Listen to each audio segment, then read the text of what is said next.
¿Por qué muchos de los más grandes ajedrecistas de la historia han sido judíos? Garry Kasparov, Mikhail Tal, Bobby Fischer, Emanuel Lasker, Judith Polgar, Mikhail Bobotnik, muchísimos. ¿Por qué? Les voy a dar una posible explicación de por qué los judíos han sido tan influyentes en el ajedrez. Miren, el ajedrez ha sido quizás el juego de mesa más famoso de la historia. Especialmente este juego ganó popularidad últimamente por la serie de Netflix Queen's Gambit. Este ha sido un juego jugado por reyes, filósofos, científicos.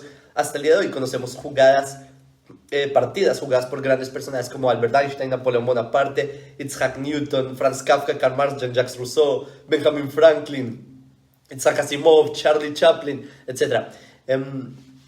El ajedrez es un juego milenario que se estima que se originó en la India en el siglo VI, y obviamente antes habían variaciones como el chaturanga y otros juegos así que fueron los precursores del ajedrez hasta que finalmente se consolidó como lo conocemos hoy en día. El ajedrez se hizo muy popular en lo que era Persia y comenzó a difundirse y llegó hasta Europa a través del Imperio Bizantino, etcétera. Eso es historia. Ahora, dentro del pueblo judío, el ajedrez siempre ha estado muy presente. Por ejemplo, Maimónides lo menciona en su comentario Masejet Sanedrin, o por ejemplo, el rabino Ibn Ezra.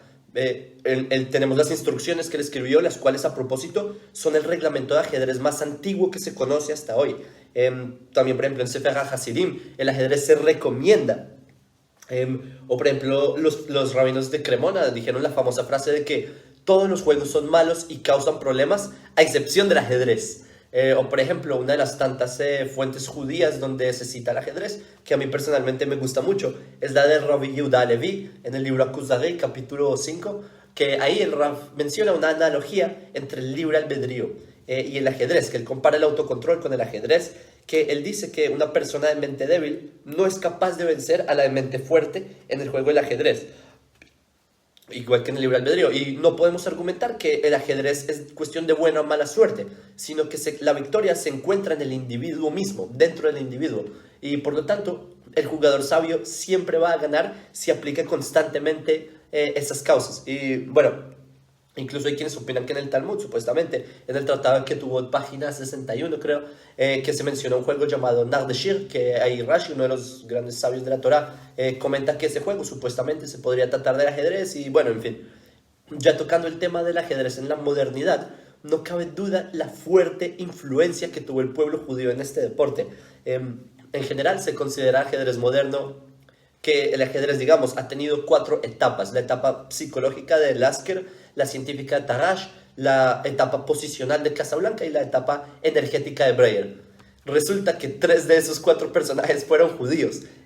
Otro dato curioso es que las principales escuelas de pensamiento ajedrecístico teórico fueron creadas por judíos. Por ejemplo, la escuela hipermoderna creada por Reti, o la escuela moderna creada por Wilhelm Steinitz, quien fue uno de los precursores de volver el ajedrez en una ciencia, porque lo sistematizó creando jugadas desde la premisa de que no hay combinaciones posibles sin superioridad posicional, etc. Y a propósito, Steinitz también es conocido por ser el ganador del primer campeonato mundial de ajedrez. Él tuvo ese título por 28 años, hasta que en 1894 él perdió la partida contra Emanuel Lasker, contra él perdió el título, y Emanuel Lasker a propósito era otro judío.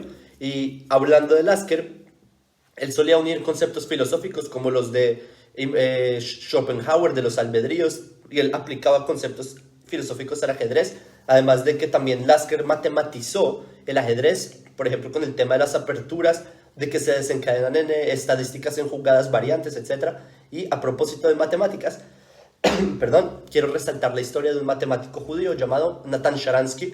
Él fue un judío que había sido arrestado en la Unión Soviética en 1977 porque él apoyaba la causa sionista, él apoyaba el Estado de Israel, y los comunistas se oponían a Israel y lo arrestaron simplemente por apoyar a Israel. Y bueno, el punto es que Sharansky lo enviaron a una prisión, pésimas condiciones, le hacían torturas, crueldad, como los soviéticos, ¿saben? El punto es que Natan Sharansky cuenta que una de las formas en la que logró quedarse cuerdo fue que en prisión él jugaba partidas de ajedrez en su mente.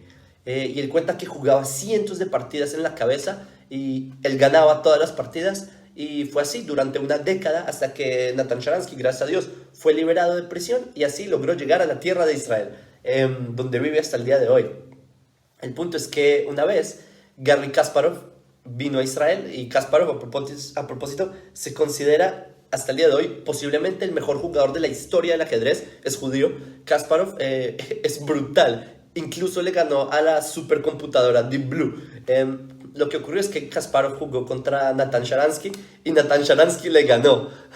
En fin, es sabido que el ajedrez es un juego que requiere muchísima habilidad de la mente humana. Tenemos, por ejemplo, al ajedrecista judío Miguel Najdorf, que fue uno de los más grandes de todos los tiempos, especialmente por su enorme proeza de haber jugado 45 partidas simultáneas de ajedrez a ciegas.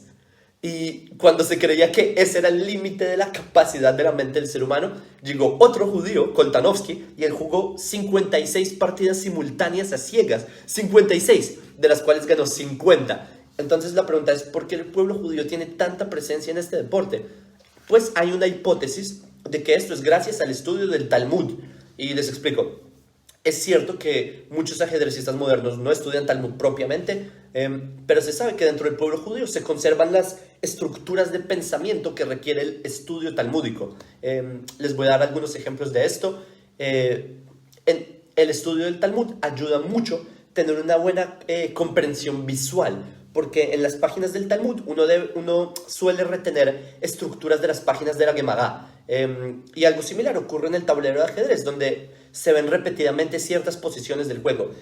Otro factor es que tanto en el Talmud como en el ajedrez es importante el estudio constante, porque tanto en el Talmud como en el ajedrez se requiere de estar concentrado por horas.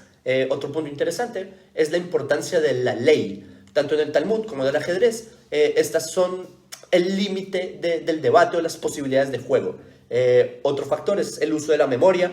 Para el Talmud, al igual que para el ajedrez, se necesita tener un pensamiento no solamente reflexivo, sino que también se necesita memorizar ciertas situaciones, ciertos casos que uno debe mantener para así poder aplicarlos en el momento de la discusión, cuando uno lo requiera.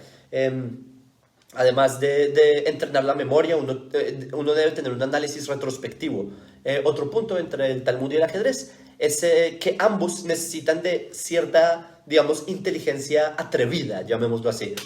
En el ajedrez constantemente se deben pensar jugadas hacia futuro que constantemente se están variando y se están renovando. Y para estudiar Talmud también se requiere de este estilo de agilidad mental para saber cómo una máxima aplica a futuras situaciones variables.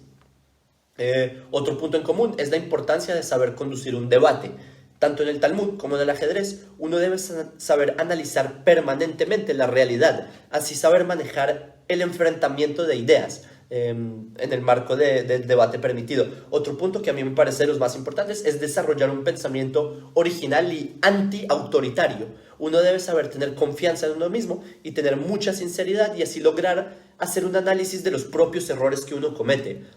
Tanto en el Talmud como en el ajedrez, uno tiene que desarrollar un pensamiento de análisis crítico y uno no puede quedarse en el rigor dogmático de ideas, sino tiene que estar constantemente renovándose mentalmente. Y bueno, en fin, este es un tema que podemos quedarnos hablando todo el día, pero lo dejo para otra ocasión el resto del video. Y antes de terminar les doy un dato curioso. Aquí en Beersheba, que es la ciudad en la que yo vivo, está catalogada como la ciudad con mayor cantidad de grandes maestros del ajedrez per cápita del mundo.